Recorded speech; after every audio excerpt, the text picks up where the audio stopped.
नमस्कार। इलेक्ट्रोहोपैथी के इस विशेष एपिसोड के क्लास नंबर 115 यानी 115 पर एक बार फिर बस्ती से आपका प्यारा दोस्त डॉक्टर श्रीवास्तव अपने निर्धारित समय रात 8 बजे आपके बीच। कल हम आपसे चर्चा कर रहे थे कैंसर के कुछ प्रारंभिक तथ्यों पर। हमारे एक साथी ने कमेंट्स किया कि आपने कैंसर की डिफिनीशन गलत बताई। दरअसल हमारी डिफिनीशन को आपको समझने में दिक्कत हुई।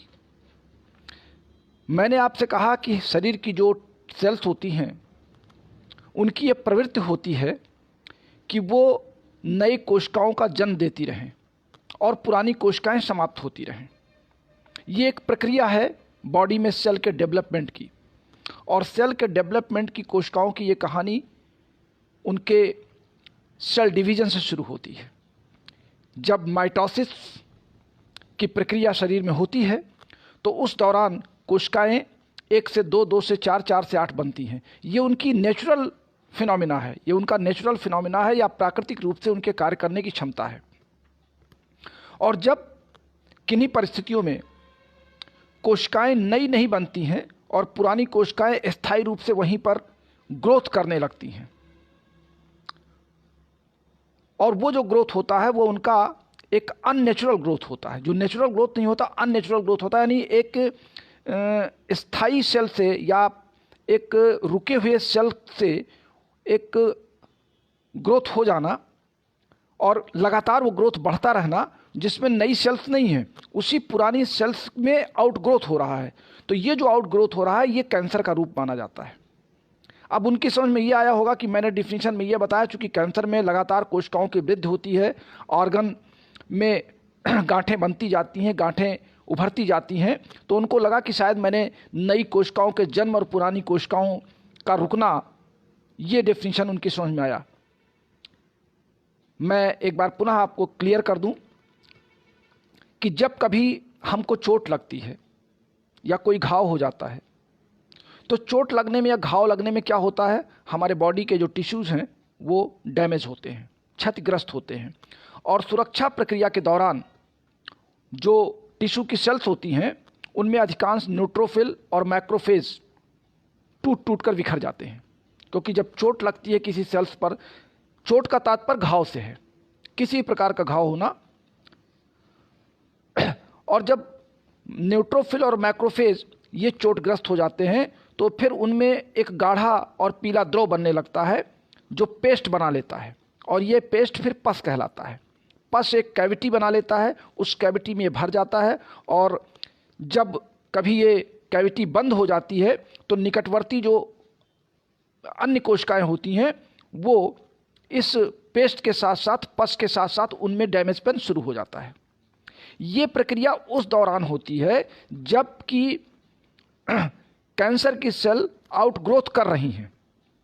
आउटग्रोथ करते करते एक समय ऐसा आता है जब उनकी सेल्स में आपस में एक दूसरे का टकराव होता है, आउटग्रोथ बढ़ती रहती है, नीचे से सेल्स डेवलप करती जाती हैं, और उस डेवलप सेल में जब आसपास के ग्रोथ में ब्लड कैपिलरीज में ब्लड की सप्लाई नहीं हो रही है और ग्रोथ बढ़ता जा रहा है, तो ऐसी दशा में ये जो ग्रोथ होता है ये अननेचुरल होता है। नेचुरल ग्रोथ तो हम उसको कहते हैं जब बॉडी में सेल्स डिवाइड होते हैं और ऑर्गन डेवलप होता है। जैसे एम्ब्रियो में सेल डिवीजन होता है तो विभिन्न प्रकार के टिश्यूज बनते हैं, टिश्यू में सेल डिवीजन कंटिन्यू रहता है तो ऑर्गन बनते हैं, ऑर्गन के अंदर सेल्स की में डेवलपमेंट होता रहता है तो हमारे विभिन्न प्रकार के बॉडी का एक संरचना बनती है। तो जो एक नेचुरल ग्रोथ है या एक नेचुरल डेवलपमेंट सेल का है, उस नेचुरल डेवलपमेंट से अननेचुरल डेवलपमेंट जब शुरू हो जाता है कोशिकाओं में, तो फिर वो एक ग्रोथ, एक कहते हैं कि एक सॉलिड स्टेट या हार्ड स्टेज में एक गांठ बन जाती है, या हम जिसको कह सकते हैं कि ये एक सोथ रूप में या उभर करके आना, और फिर उनमें एक अननेचुरल ग्रोथ विभिन्न प्रकार के साइज में अगल बगल होना शुरू हो जाता है, और तमाम गांठें गांठों से गांठें बनती चली जाती हैं। वो न्यू सेल्स नहीं कहलाती हैं, उनमें न्यू सेल्स नहीं होता, क्योंकि न्यू सेल्स के डेवलपमेंट में ब्लड सर्कुलेशन का प्रॉपर होना जरूरी है। हम जिस सेल को डैमेज कर लेते हैं या जो सेल डैमेज हो जाती हैं उस सेल में आउटग्रोथ होती है, तो वो आउटग्रोथ हमारे कैंसर का रूप होती है। इसीलिए कहा गया है कि जब कभी आपको कोई घाव हो जाए और अगर वो 15 दिन से 1 महीने के बीच में ठीक नहीं हो रहा है तो फिर आप तत्काल किसी चिकित्सक की सलाह ले लें, क्योंकि आउटग्रोथ की सेल्स में पस बनना और पस का पेस्ट बन जाना, गाढ़ा द्रव बन जाना, सफ़ेद रंग का हो जाना, या सफ़ेद रंग का वो हो करके वहाँ पर ब्लड नहीं जा रहा, ब्लड की सप्लाई नहीं है, WBC या मैक्रोफेज या न्यूट्रोफिल वहाँ पर इकट्ठा हो गए हैं, तो वो हार्ड स्ट्रक्चर बना लेते हैं और फिर वो कैंसर के रूप में अग्रसर होने की तैयारी में रहते हैं। हालांकि कैंसर को हम फर्स्ट स्टेज पे या सेकंड स्टेज पे जज नहीं कर पाते। कैंसर 0 स्टेज से शुरू होता है, 0, 1, 2, 3, 4 स्टेज में जाता है और 4th स्टेज में जाते जाते समय बहुत लंबा लग जाता है। लगभग जो मेडिकल साइंस की जो न्यू रिसर्च कहती है वो ये कहती है कि लगभग अगर 5 से 15 साल के बीच में विभिन्न प्रकार के कैंसर के स्टेज बदलते हैं और 60 वर्ष की आयु में जाते जाते कैंसर के विभिन्न लक्षण लोगों में दिखाई पड़ने लगते हैं। जैसा कि मैंने आपसे कल भी चर्चा किया था कि आज हम माउथ कैंसर पर चर्चा करेंगे। माउथ कैंसर का संबंध हमारे जो माउथ कैविटी है, हमारे इस ओंठ के अंदर गले तक और गले से लेकर के ब्रेन तक, ये पूरा का पूरा एक जो स्ट्रक्चर है हमारे इस पूरे चेहरे का, हम यहाँ से माउथ कैंसर को एक सेरेट करते हैं, हम उसको कंडक्ट करते हैं, उसको जोड़ते हैं और कनेक्ट करके हम इसकी चर्चा करते हैं। हमारे मुंह में विभिन्न प्रकार के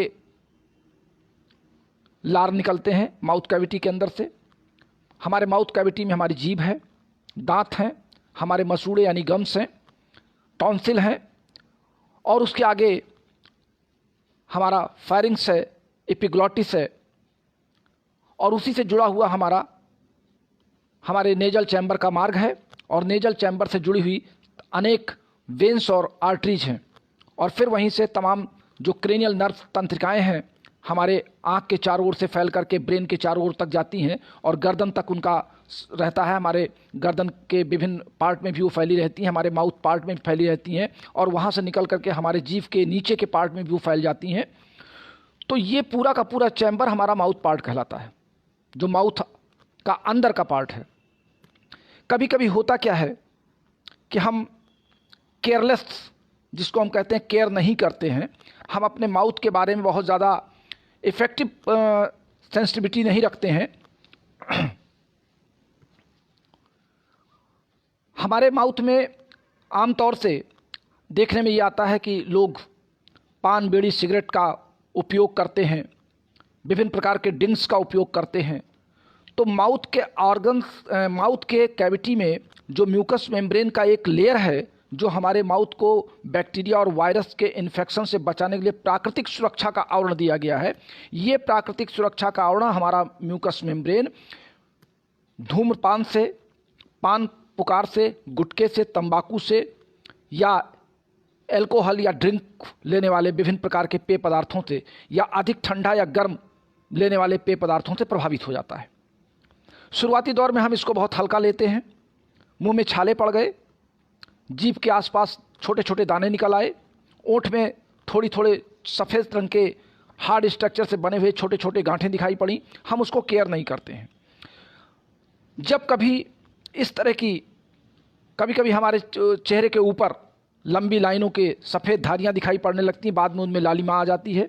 ये सारे के सारे लक्षण ये इंडिकेट करते हैं कि हमको चिकित्सक की सलाह लेकर के इन पर केयर करना शुरू कर देना चाहिए।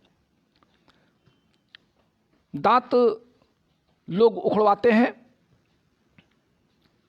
दांत को निकलवाते हैं और दांत को निकलवाने के बाद उनके जो जड़ है या रूट्स है वो हमारे गम में पड़ी रह जाती है और वहाँ पर पहले मसल्स का एक लेयर बनता है और मसल्स के लेयर के बाद वहाँ पे एक हार्डनेस आती है और वो हार्डनेस बाद में हमारे लिए दुखदाई हो जाती है, जिसमें हमें देखते हैं कि जो हार्डनेस है वो धीरे धीरे अननेचुरल आउटग्रोथ कर रही है। जीभ में छाले पड़ गए हैं, वो अननेचुरल आउटग्रोथ कर रहे हैं।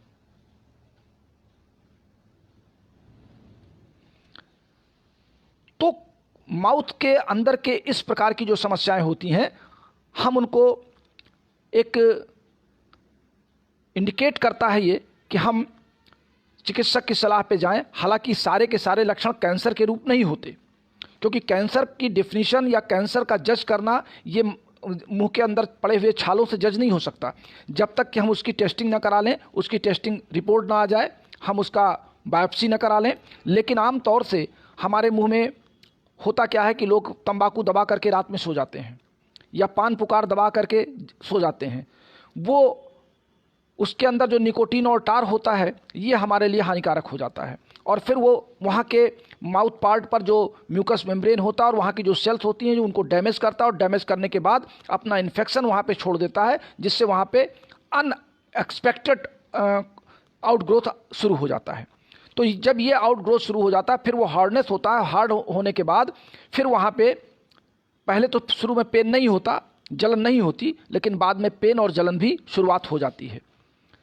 अभी अगर आपको याद हो कि पिछले 3 महीने पहले मैंने एक पेशेंट की वीडियो आपको शेयर किया था, जिसमें उसके जीभ के पार्ट को एक चिकित्सक ने निकाल दिया था, और निकालने के बाद भी वो घाव बना रह गया, और चिकित्सक बाद में मेरी शरण में आए और मैंने उनको फिर अपने हिसाब से, अपने फार्मूले के हिसाब से सेट करके उनको दिया, और लगभग 3 महीने तक उनकी दवा चलती रही, और फिर उस घाव को भरने में मुझे समय लगा।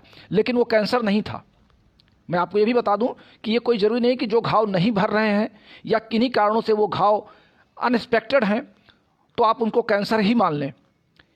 कैंसर के कुछ प्रमुख लक्षण भी हमारे शरीर में दिखाई पड़ते हैं, जैसे भूख ना लगना, शरीर का भार कम होना, खांसी आना, गले की आवाज़ का बदल जाना, हमारे मुंह का स्वाद न मिलना, भोजन के प्रति हमारी अनिच्छा हो जाना। ये लक्षण धीरे धीरे तब क्रिएट होते हैं जबकि वास्तव में वो जो प्रॉब्लम है, जो सेल्स की आउटग्रोथ है, या वो हमारे शरीर में डेवलप कर रहा है। चूँकि हम आज माउथ कैंसर की बात कर रहे हैं, माउथ में होने वाले प्रॉब्लम की बात कर रहे हैं, साथ ही हम अभी अन्य टाइप के कैंसर पर चर्चा नहीं करेंगे।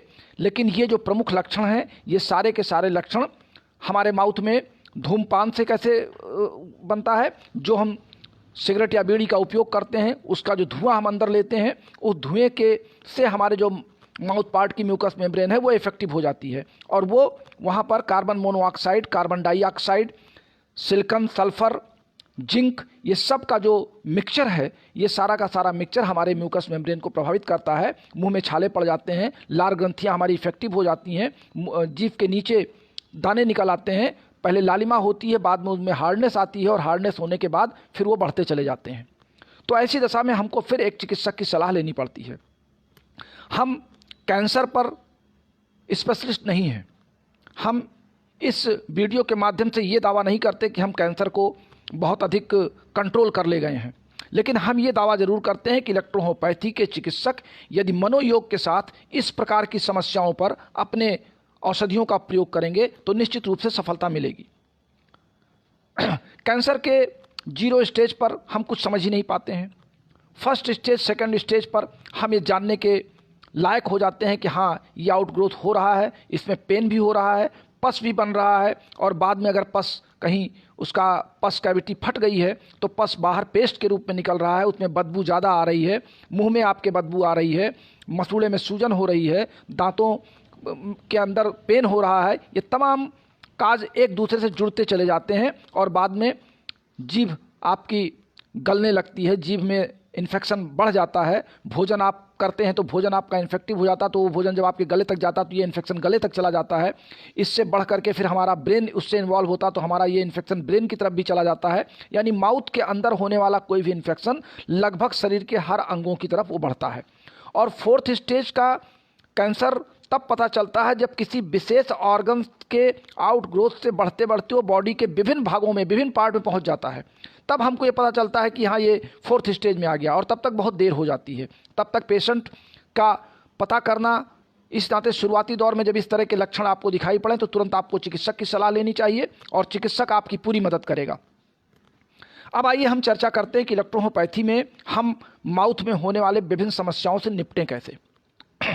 देखिए, इलेक्ट्रोहोम्योपैथी में हम सबसे पहले चूँकि माउथ का पूरा पार्ट हमारे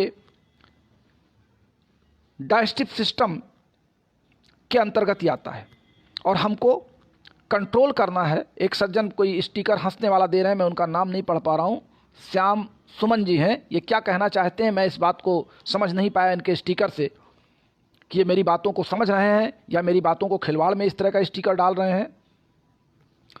मैं सिर्फ इतना कहता, हालांकि मैं इससे ये भी अंदाज़ा लगाता हूँ कि इन्होंने माउथ कैविटी दिखाया हमको या हमको चिढ़ा भी रहे हैं।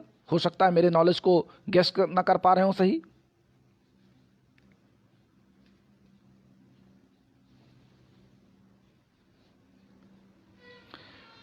इलेक्ट्रोहोपैथी में हम जब इस तरह की समस्याओं को लेकर के अपने रोगी की मदद करने में अपनी इच्छा जताते हैं तो हमको सबसे पहले ध्यान करना चाहिए कि यहाँ पर हम L2 का ध्यान करेंगे। यानी L2 जिसमें आपका S1, L1 और A3 मिला हुआ है। L2 की मात्रा अधिक से अधिक हमको बढ़ानी पड़ेगी। माउथ कैविटी के अंदर चूंकि म्यूकस मेम्ब्रेन प्रभावित हो रहा है, म्यूकस मेम्ब्रेन को तोड़ने के बाद सेल्स की आउटग्रोथ बाहर आ रही है, तो हमको वहाँ पे C13 का भी ध्यान देना पड़ेगा। चूंकि पस टेंडेंसी बन रही है या बनने वाली है, वहाँ पे हमको BE और G दोनों का ध्यान देना पड़ेगा। हमारे एक साथी ने पिछले कुछ दिनों में एक बार कमेंट्स किया था, हमें लगता है कि कुछ नए साथी रहे होंगे, जिन्होंने हमसे सवाल किया, सर क्या BE और G दोनों एक साथ दे सकते हैं? भाई मैंने ये कब कहा है कि आप दोनों एक साथ नहीं दे सकते या दोनों एक साथ दे सकते हैं? हमने ये कहा है कि जिस तरीके की आवश्यकता हो हमारे बॉडी के ऑर्गन को, हम उस प्रकार की दवाओं का चयन करेंगे। क्योंकि इलेक्ट्रोहोपैथी की मेडिसिन ऑर्गन वाइज हैं, ये पॉजिटिव और नेगेटिव वाइज नहीं है, ये टेम्परामेंट वाइज नहीं है, ये डाइल्यूशन वाइज नहीं है, ये ऑर्गन सिस्टम पर आधारित है, हमारे ऑर्गन वाइज मेडिसिन है। तो जब हमको माउथ कैविटी के अंदर इस तरह की कोई समस्या आती कि छाले पड़े हैं, गांठ बनी है, सफ़ेदपन है, लालिमा कम दिख रही है, या जीभ से ब्लड आ रहा है, या माउथ टॉन्सिल हमारा बढ़ा हुआ लगातार घट नहीं पा रहा है, टॉन्सिल में सूजन है, बोलने में आवाज़ हमारी बदल रही है, हमको दिमागी तौर पर हमारा पूरा का पूरा ब्रेन सिस्टम उलझन में पड़ा हुआ है, ये तमाम जब हमको लक्षण दिखते हैं तो वहाँ पे हमको फर्स्ट L2, C13 ये दो दवाएं तुरंत याद आती हैं। अब हमको ऑक्सीजन की सप्लाई भी यहाँ पर तेज करनी पड़ेगी, इस नाते हमको P1 भी याद करना पड़ता है। मेरे फार्मूले कुछ अजीब तरीके के होते हैं। कभी कभी लोग कहते हैं कि आपने इस तरह की दवा का चुनाव क्यों किया। ये केवल एक अनुभव, एक एक्सपीरियंस पर आधारित है कि हमको ये लगता है कि कहाँ पर क्या दवा देनी चाहिए। जब हम L2, C13, P1 और इसके साथ हम B और G देते हैं तो हम तत्काल किसी बनने वाले पस पेस्ट को या पस कैविटी को कंट्रोल करने में सक्षम हो जाते हैं। L2 हमारी इम्यूनिटी पावर को इंक्रीज करती है, C13 म्यूकस मेम्ब्रेन को डेवलप करती है, म्यूकस मेम्ब्रेन को स्ट्रॉन्ग करती है, P1 वहाँ पे ऑक्सीजन की सप्लाई अर्थात एनर्जी को इन्वॉल्व करते हैं, और B ब्लड सर्कुलेशन को वहाँ प्रॉपर करते हैं ताकि जो स्वेलिंग हो रही है या जो ग्रोथ हो रहा है वो ग्रोथ ब्लड की सप्लाई को प्रॉपर पा करके वहाँ से थोड़ा हटने का प्रयास करे। और G इसलिए दे रहे हैं कि वहाँ पर B अगर रुक रहा है या ब्लड रुक रहा है तो हम वहाँ पे पस को ना बनने दें, क्योंकि आमतौर से पस का बनना, पस का ख़त्म ना होना, ये आगे जटिल समस्याओं का हो सकता है। तो अब हमने चुनाव किया L2, C13, P1, BE और G, ये हमारा पहला फार्मूला बना, जिसकी हम 40-40 ड्रॉप यानी 40 बूंद दिन में 4 बार उस दशा में देंगे जबकि रोग क्रॉनिक हो चुका हो, रोग लगभग 4 महीने 5 महीने का हो चुका हो और व्यक्ति की उम्र लगभग 40 वर्ष की हो। या हम ये मान लें कि हम 40 वर्ष के व्यक्ति के जो 3 महीने से अधिक की पुरानी शिकायत को लेकर हमारे पास आया है, हम इस फार्मूले को पहले 40 ड्रॉप्स में देना शुरू करेंगे, डिस्टिल वाटर में 30 ml में। और दिन में कितनी बार देंगे हम? 4 बार। सुबह और शाम हम उसको भोजन के पहले देंगे और दोपहर की 2 डोज हम उसके रेस्ट पीरियड में देंगे। फिर दूसरा फार्मूला देखिए। अब दूसरे फार्मूले में हमको उसके बॉडी की इम्यूनिटी पावर को और इंक्रीज करना है। तो अब चूंकि उसका माइंड इन्वॉल्व है तो हमारे सेकंड फार्मूले पे और टॉप मोस्ट फार्मूला यानी CNS को आप चयन करेंगे। CNS के साथ आप तुरंत आप लगा देंगे C7, CNS plus C7। CNS C7 देने पर हम उसके अंदर अगर कहीं लालिमा है या ब्लड आने की संभावना है या ब्लड आ रहा है या ब्लड में कहीं पर हमको जीभ में पेन हो रहा है या गांठ में पेन हो रहा है, तो हम उसको तत्काल नियंत्रित कर लेंगे। और ये हमारा सेकंड फार्मूला हुआ। ये फार्मूला आपको 20-20 ड्रॉप्स सुबह दोपहर शाम 3 बार देना है। और तीसरा एक फार्मूला आपको और अप्लाई करना है जो सिंगल मेडिसिन होगी और सिंगल डोज होगा, वो हमारा होगा C1। फिर से सुन लें, single medicine single dose C1। और C1 को हम केवल सुबह खाली पेट ब्रश के बाद 10 ड्रॉप्स 1 कप पानी में रोगी को दे देंगे। अब C1 हम क्यों देंगे?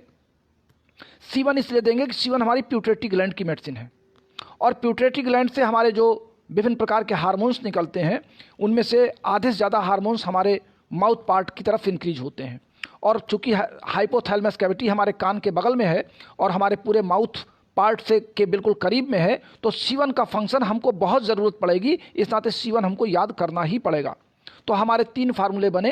कृपया जो हमारे साथी विलंब से आए हैं वो एक बार फिर समझ लें कि हमारे मुंह के अंदर, माउथ कैविटी के अंदर होने वाली किसी भी प्रकार की घाव, गांठ, सूजन, आवाज़ का बदलाव, हमारी लगातार खांसी का बना रहना, टॉन्सिल का सूजना, कान में दर्द, हमारे गालों में सूजन, ओंठों में सूजन या ओंठों में लालिमा, नाक में कोई दर्द या नाक के अंदर कोई फुंसी हो जाना, इन तमाम रोगों में एक कॉमन फार्मूला है कि आप L2 plus C13 plus P1 plus BE plus GE, इसका 40 डोज 40 ड्रॉप्स आप दिन में 4 बार देंगे, 2 बार भोजन के पहले और 2 बार रेस्ट आवर में।